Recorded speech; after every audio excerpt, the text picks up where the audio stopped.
خانەنشینانی سلێمانی هۆشداری بە حکومەتی ماوە بەسەرچووی هەرێم دەدەن کە پێویستە لە جێبەجێکردنی بڕگەکانی یاسای خانەنشینی هەموارکراو پابەندی یاساکانی فیدراڵ بێت.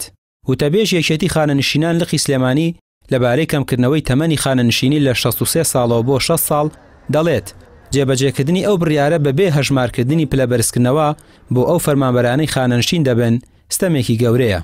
بوو بە یەک گوژمە هەموو یاساکەی بە یەکەوە جێبەجێ بکردایە، چونکە بەشبەشکردنی بڕگەکانی یاساکە زۆر جار هەڵی لێ ئەکەوێتەوە وەک ئەمەی کە ئێستا ئەم بڕیارەی ئێستا دراوە.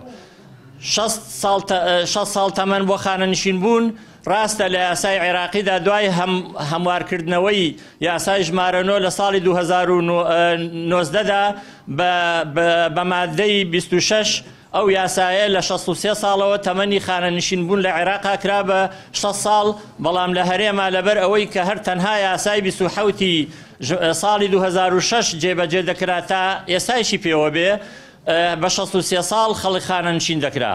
ئێستا لە کتوپڕا هەرێم بڕیارێکی دەرکردووە کە دەبێت تەمەنی خانەنشینی بێ بە 6 ساڵ. ئەم بڕیارەی کە لە دەرچووە ئەم یاسای ژمارە 9 بە کەرت جێبەجێ نەکا بە گشتی جێبەجێ بکە، وا بزانم شتێکی زۆر چاکە ئەبێتە هۆی ئەوەی ئیدارەی کوردستان بە ڕێکوپێتی بتوانین بنیاد بنێنەوە، چونکە ڕەهەندە مالیەکانی چووەتە سەر عێراق و بتوانین ئیستفادە لەم وەزعی ئێستا دروست ئەبێ کە دەیان هەزار کەس تەقاعود ئەبێ بتوانین دام و دەستگاکانی حکومەتی پێ نوێ بکەینەوە و کەسانی شارەزا و خاوەن ئەزمون خاوەن شەهادە بخزێنین ناو دایرەکانی حکومەتەوە و دەستکەینە چاکسازی. حکومەتی ماوە بەسەرچووی هەرێم لە جێی چەند بڕگەیەکی دەبوایە سەرجەم بڕگەکانی یاسای ژمارە 9 خانەنشینی جێبەجێ بکردایە. شارەزایەکی دارایی بانکیش دەڵێ هەرێم کەم تەرخەمە، جێبەجێنەکردنی یاساکەش بە تاوەتی گرفتی لێ دەکەوێتەوە.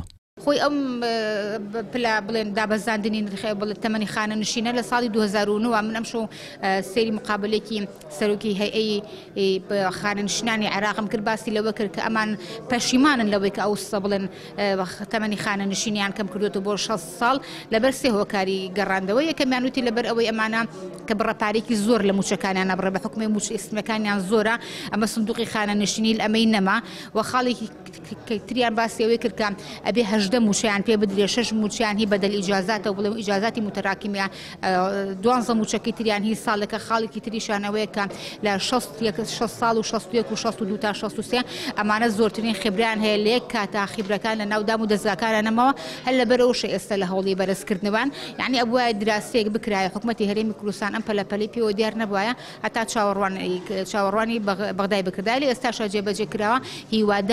هیوادارین بۆ ئەو ئیکرامێک کە پیان نەدرێن ئەوی بەغا جێبەجێ بکەن.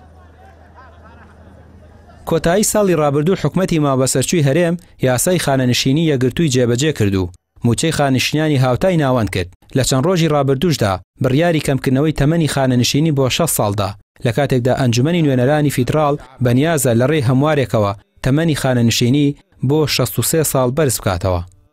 ڕامیار عوسمان، کەناڵی پێام، سلێمانی.